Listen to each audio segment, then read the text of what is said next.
Wonderful. So, Karen Kimsey House, the purpose of this today is to interview you around um, feminine slash soft power and really sort of what Mhm. women's power. Um, so, I'm going to jump in with some questions and we can just sort of roll with it and see what comes. Terrific. Um, One of my favorite topics. So, yes.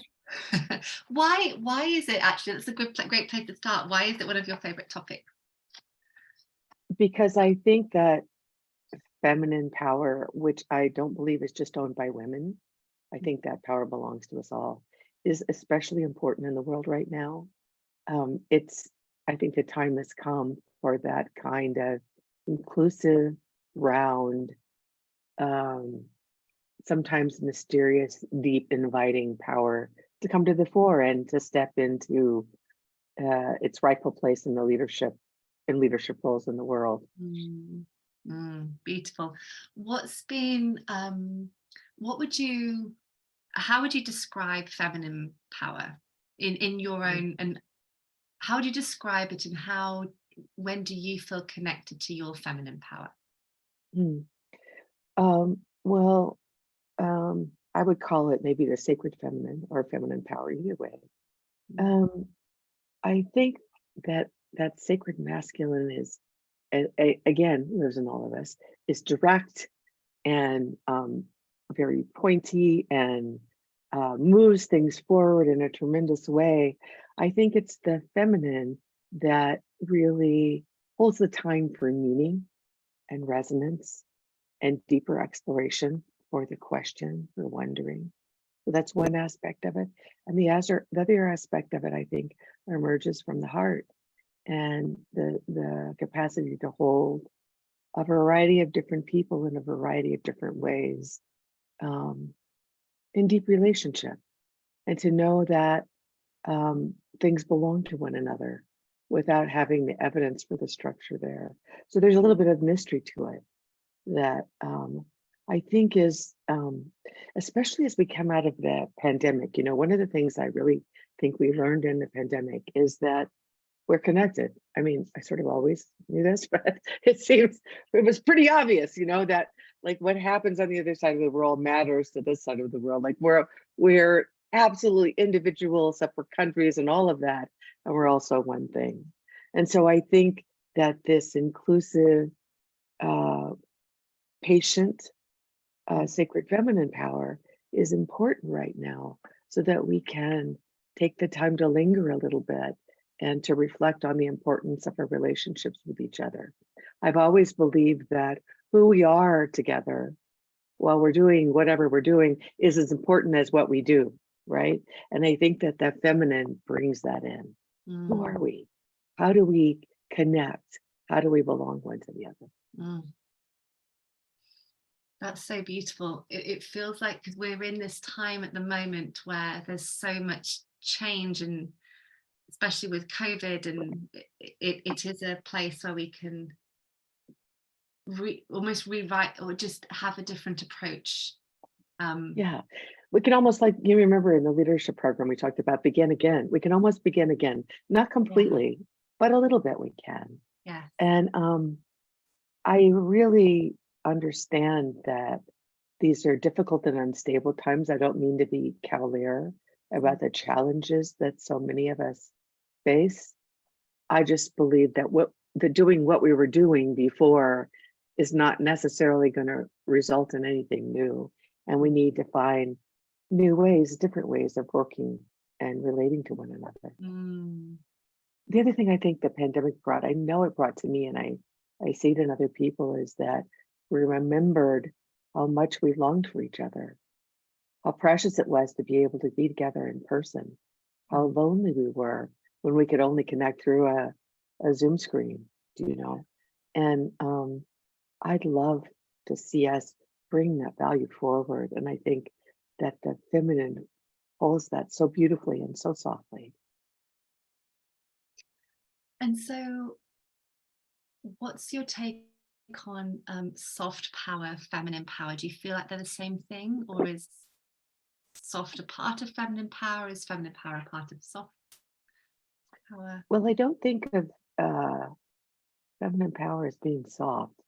Mm, Um, if you think of Mother Earth, right? There's nothing soft about an earthquake. So I think feminine power is able to bring intensity um, when intensity is what's needed. Think of the way you parent your children. mm, You're able to be firm with them when it's necessary, you know, mm, hopefully without aggression and anger. Although I'm just raising a puppy, and I find sometimes aggression and anger definitely comes into the conversation. Um, um, but I think it's more a question of direction rather than intensity. That sacred masculine power tends to go out and forward. I think the feminine goes down and in and underneath. So I mm, think of it as being more directional rather than soft or hard. beautiful. So on to women, and Mm, um, what do you think it means to be truly powerful, truly in your power, in your feminine power mm, as a woman? mm. I think the most important thing is to be comfortable inside your own skin. Um, you know, Culturally, we're conditioned to look outward and to take care of other people. And I'm sure this happens for men too, but to look at the world for images of who we should be and who we should become. And I think there's an important transition to make as we grow up to start to look inward to our own instinct and intuition and inner truth and start believing in that voice. You know, when I look at my career and the mistakes I made, inevitably it was because I overrode that whispering, from my own heart. So I think that there's a turning inward and a trusting yourself and an acceptance of who you are and a letting go of trying to look like something else out there. You probably never met my partner, Laura Whitworth, who passed away in 2007 from lung cancer, but you couldn't come across two women who were more different. Laura was a real pistol. She was about 5'3" maybe, and boy, you talk about intense. And for the first, I don't know, 4 years of CTI, I tried to be like Laura. I dressed like her. I tried to be, and it was such a mistake because I'm not like Laura. I'm like me, you know. Mm, So I think that that's the most important thing in owning your own power is trusting who you are and trusting your power, which is mm, unique and belongs to you and you alone. mm. Well, I was thinking about feminine power myself earlier, and um, I love this idea of women having uh, being both strong, soft, and free. And when I think Mm, about you, I mean, in your beauty and like you just possess this grand kind of almost like soft, very deep, powerful presence. And I imagine someone like Laura, I don't know what type she was, maybe if she was a danger or something, but Give would me a be sex time. okay.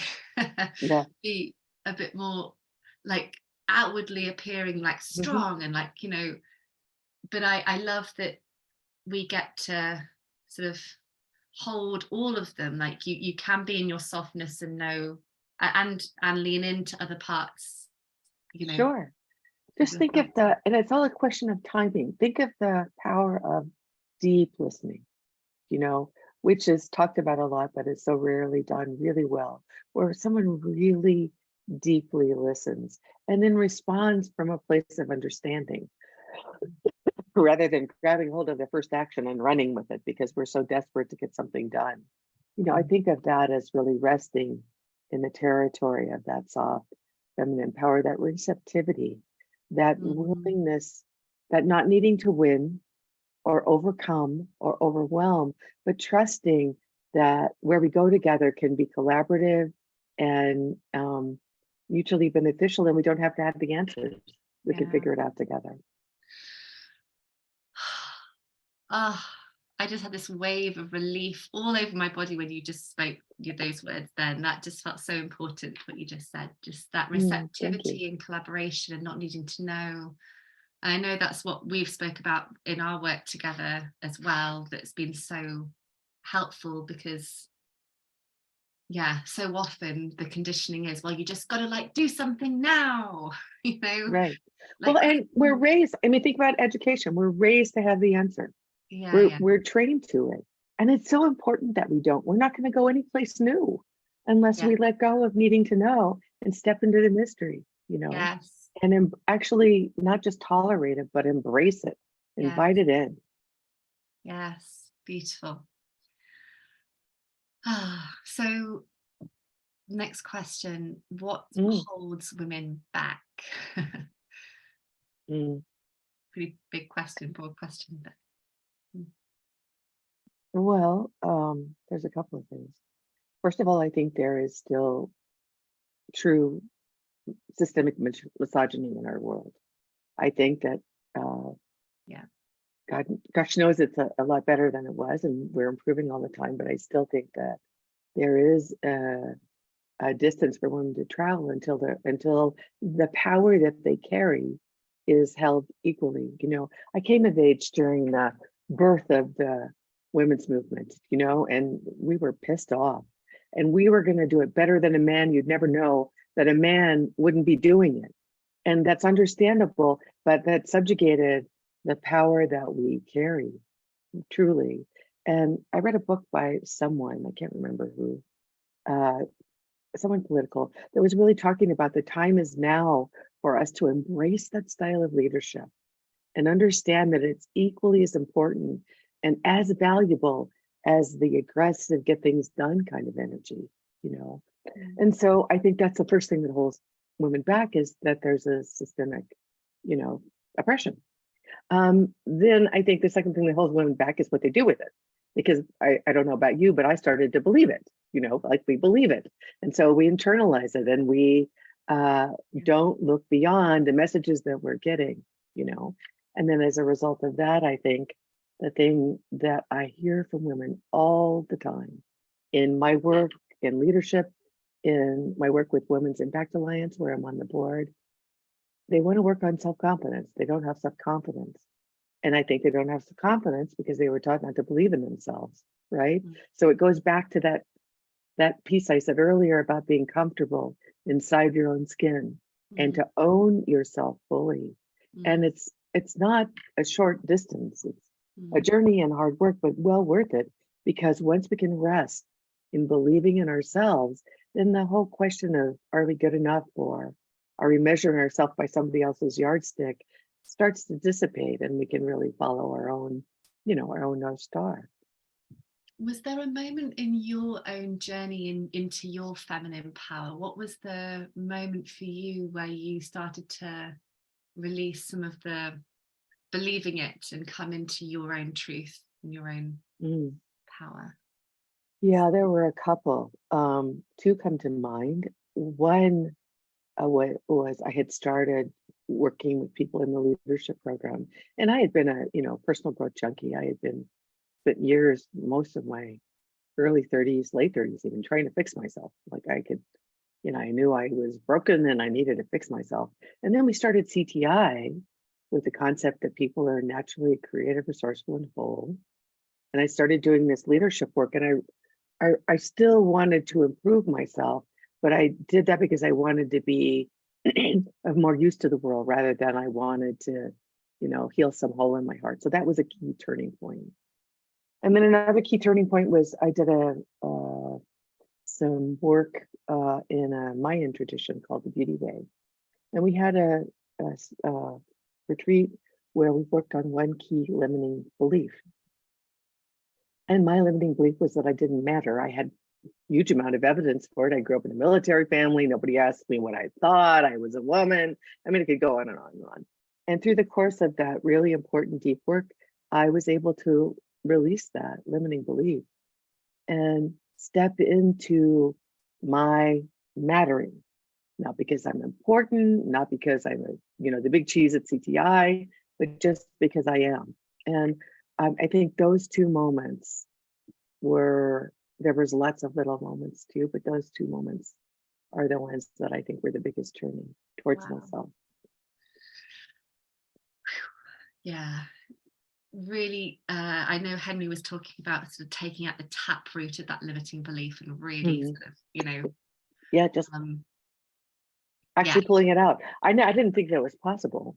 yeah, Once I realized that that was what that belief was, and it was really holding me back, mm, I thought I was stuck with it. I just didn't know that I could actually release it mm, for yeah, good. Now it takes a little bit of maintenance afterwards, not mm, to like replant the thing, but you can let go of those. I mm, don't mean to sound cavalier or like, oh, you can just, pluck it out. But that work can be done. And I think it's really, really important for yeah, everyone, yes, especially for women. yes, yes.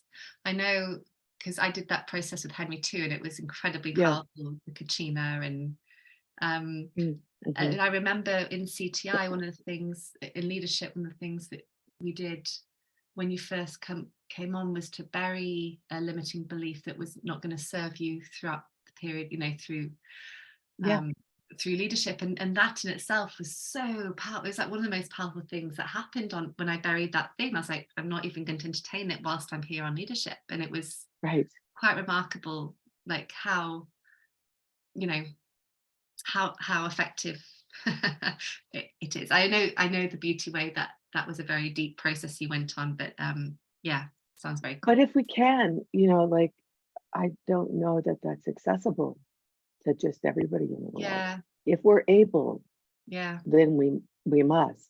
I mean, if yes, we are at all able to move away from the harm we do to ourselves, mm, what holds women back, I guess my short answer would be what holds women back is themselves mm, and the story they make up from the messages that they've been given in their life. mm, And it's not an easy or short journey, but if we're able to mm, have access to that kind of work, then it's mm, important work. yes. And that really resonates because so often I think for myself as a woman, it's so easy to look outside and blame lots of different things, which of course, is the misogyny and all the other things. But actually it's what like you say, what you do with it. Do Yes, you be the victim of it or the martyr or right. whatever else you play into, or do you choose something Absolutely. different?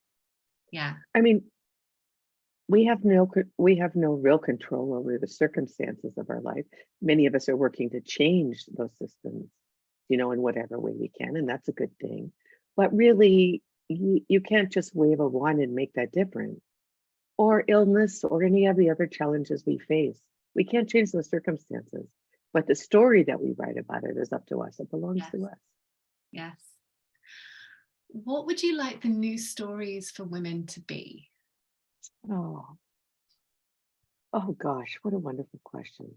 I'd love for women to know and own how important they are, just as they are. Mm, I'd love for them to, trust their own wisdom and their own heart, um, to believe in what they bring and what they carry, to believe in themselves.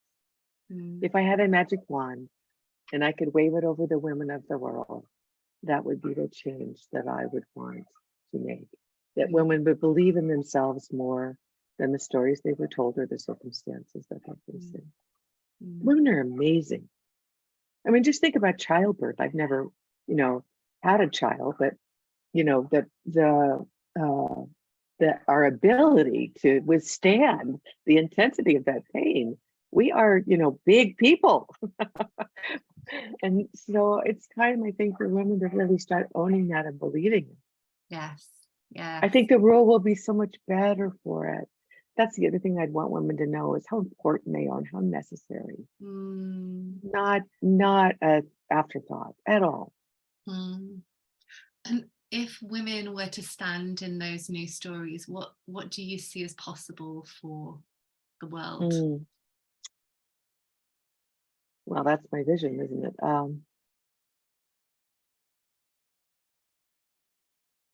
I think it's possible then to nourish a world that is not perfect, but wiser, more collaborative, more connected, more grounded, more able to own the mystery and the question, and less driven to do all the time. Um, so, what do I think is possible? Everything.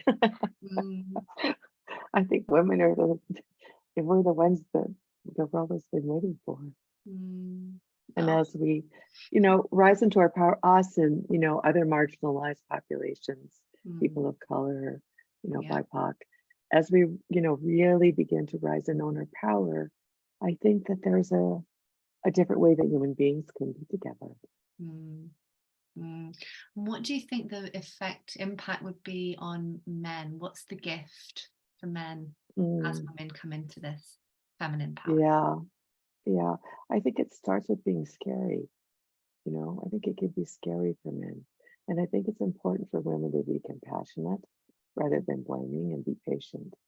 But as we go along, I think that men can have more wholeness, Mm. you know, they can have more wholeness, they can have a home, they can have a place to rest Mm. and be celebrated and be nourished, you know, Mm. in a way that I don't see happening as much as I would like in the world today. The men of the world feel to me, I'm speaking so generally now, so I'm just going to give myself permission to speak very generally. But generally speaking, I think men are both frightened and dried out, you know, Mm. and they need some nourishment and some rest and some holding and some compassion. Mm. I agree. I agree. And I also feel currently women are dried out and all those things. Like there is this kind of dryness almost without Yeah. coming into that Mhm. feminine power, Yeah. into our power. And I just I hear a lot from women uh who get frustrated. It's like, well, I hear a lot from clients, talking like, well, I'm doing all this work on myself. I don't see the men doing as much work on my husband or my partner or whoever, my dad, my brother. I don't see them doing as much work in this kind of this consciousness work, and there's this kind of frustration. I suppose my question, and I know that's not true for everyone, again I'm speaking quite generally, but it's what I hear, it's sort of this common complaint I hear Yeah. in my clients. And I wonder, what would you say to them? Well, first, I do think that women are dried out too. And it's because they drive themselves to do everything. Yeah. And, there needs to be more of an equitable balance. Mm. Um, Here's what I think. If you can grow, do. Mm. And if somebody else isn't growing as quickly as you are, as with much dedication as you are, so what? Mm. You're not growing to prove anything or to it's like it's for you. So Mm. if you're able to reach in and look at your own development, do so. That is owning your power, you know, and then hold space for those who might not be ready yet or uh might not think it's important yet or might not have access to that yet. Mm. Because you can, you know. Mm. Now that doesn't mean that women should stay in a relationship that's no longer nourishing Mm. or whole. But as women really develop and grow themselves, so do we all become more whole. Not perfectly, not immediately, not in all the ways that we would like when we put together a little list of what a perfect thing would look like or what a perfect man would look like. But eventually, and it's better than being, resentful Mm. and unhappy and a victim. Yes. Yes. Because if you're developing and growing yourself and the men in your life are not, that actually is a circumstance. I don't mean to diminish it, but it's a situation that isn't yours to change. Your job is to grow, right? Mm. So be careful about the story you write about that and how hard it is for you that you're doing all this work and the men aren't doing the work. And you really want to empower that story? Is that really the one you want to write? Mm. It's a great point. It's a great point. I wonder what new story could be created from there that would be more healing and empowering for those women. Mhm. Yeah, I love Yeah. that. Thanks, Karen. I So the next question, we've actually covered quite a lot. I'm just going to look through. Um, Sure. what what's a place for a woman to begin who wants to unlock her feminine power, who wants to really embrace more feminine power? What advice would you give her?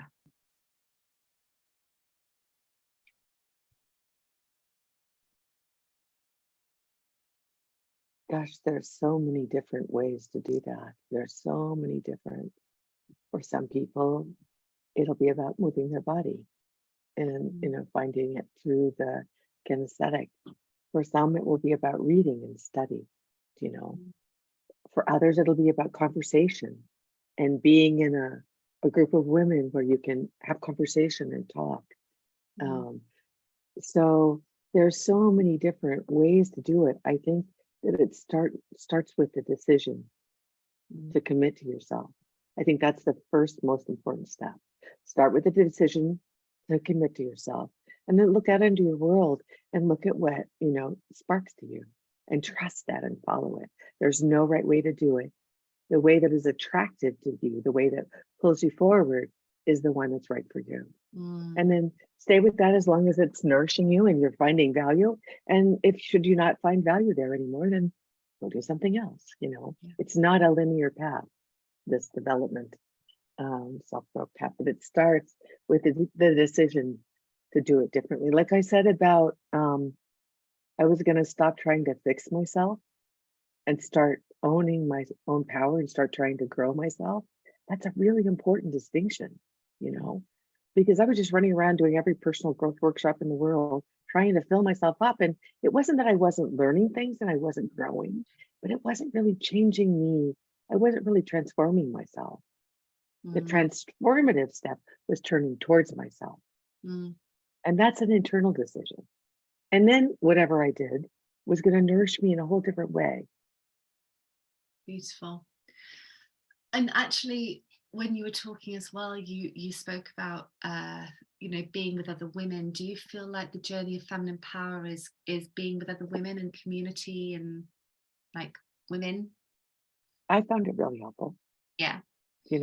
It's not a formal women's group, but I have a group of women that are my spiritual growth partners. They're my colleagues on the journey, and I trust them. And we support each other. And I think that kind of support is really useful and valuable. I love community. And I know that it's difficult and hard, and it's hard to find the time. And you don't know if you belong, and are they the right people? All that stuff is really, really true. But I think it's worth staying the course. Yes, I agree. Community is what brings me so strongly into my power when I hear other women's stories and they acknowledge things in me that they see, and it feels so it's such, like you say, a conscious group of women who are all there intentionally for their own. Well, it changes too as the journey goes along. I remember early in my personal growth journey, I was a bulimic. I was a bulimic for like 12 years. And I joined a women's group, and it was through the reflection of what they said that I came to know I wasn't alone. It was through the collaboration with these women that I was able to heal that part of myself, So we are just really, really beautiful mirrors for each other. And I think I cherish the communities I've had the opportunity to be a part of.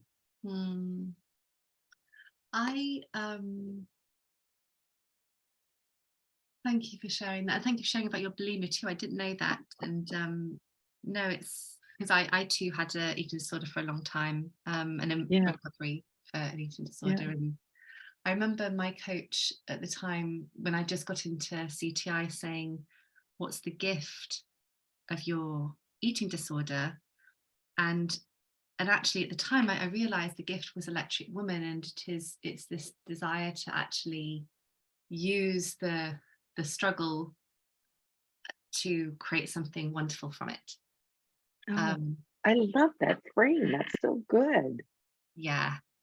It's interesting. When I talked about, sort of my two big milestones on my journey, I didn't mention this one. That was really the first turning towards myself. So I see the gift of it. It's not that I've been casual about the gift of it, but I appreciate this new context. Thank you. And yeah, there's definitely something about, you know, I think, I can't remember what the statistics are. I think it's like 1 in 5 women have an eating disorder now. I think it's Mm, something crazy like 93% or 93% of women don't like their bodies in some way, or mhm. and you actually, can see that almost as a portal for feminine power, if you Yeah. if you take the opportunity, because really that our body is such a huge source of our feminine power. It's where, our wisdom, and it's our intuition, and it's just our sensuality, and it's our expression, being a sex type as well. Very important Yeah. to me. But I definitely feel like when I empowered, my part of my journey into feminine power was really learning about my sex type, my body as leadership, and really starting to heal my relationship with my body in a much more profound way. And I Mm. definitely felt like this sort of, as I went through that journey, this sense of softening and almost grace and peace and groundedness and power. Yeah. I I remember in my early 20s, I firmly believed, I really believed that women's power was their beauty, like their traditional, beauty. And if you didn't have it, then you didn't have any power. I really, Yes. truly believe that. And so I would look at these other women who were traditionally beautiful, Yeah.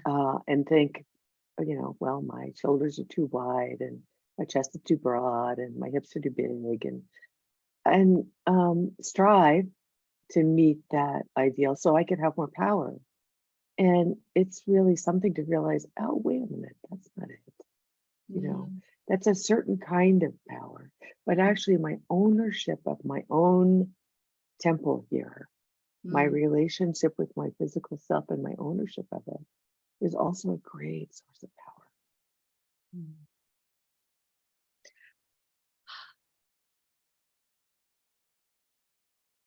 Mm. Thank you, Karen. That just felt really. Mm, Mm. mm, mhm. Is there anything else you want to share about, anything we haven't covered that you wanted to say about, for women, for men, feminine power, anything else that's here in the space? Just one thing. I really do believe that love is the answer to whatever challenge we're facing, that we start with love, and that love has many faces. People, when I say that, people are like, oh, hearts and flowers, love, it's so soft. But actually, love can be very firm, very clear, very grounded, but there's a patience and there's a spaciousness to it that I think, um, Mm, it would be good for us to grant each other more. And so it starts with love for yourself, spaciousness for yourself, acceptance of who you are, and then that flows out into others. And I mm, think that when we talk about this thing called feminine power or soft power, that's what we're really talking about. mm, You know, all the many faces of that grace and that, mm, beauty. Yeah. mm. Wow, that's a great quote right there. All the many faces of grace and beauty. Mm, I mm. love that. Ah, thank you, Karen. I'm just seeing if there's anything else Yeah. here before. Um,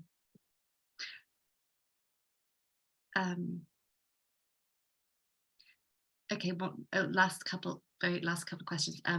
Do you Of have course. any people that you can think of who really, are standing with it in their feminine power in the public eye? Is there anyone that you really admire and you think, yeah, she's got, there's something, it's Yeah, Lynn Twist, Lynn the Twist. founder of Pachamama.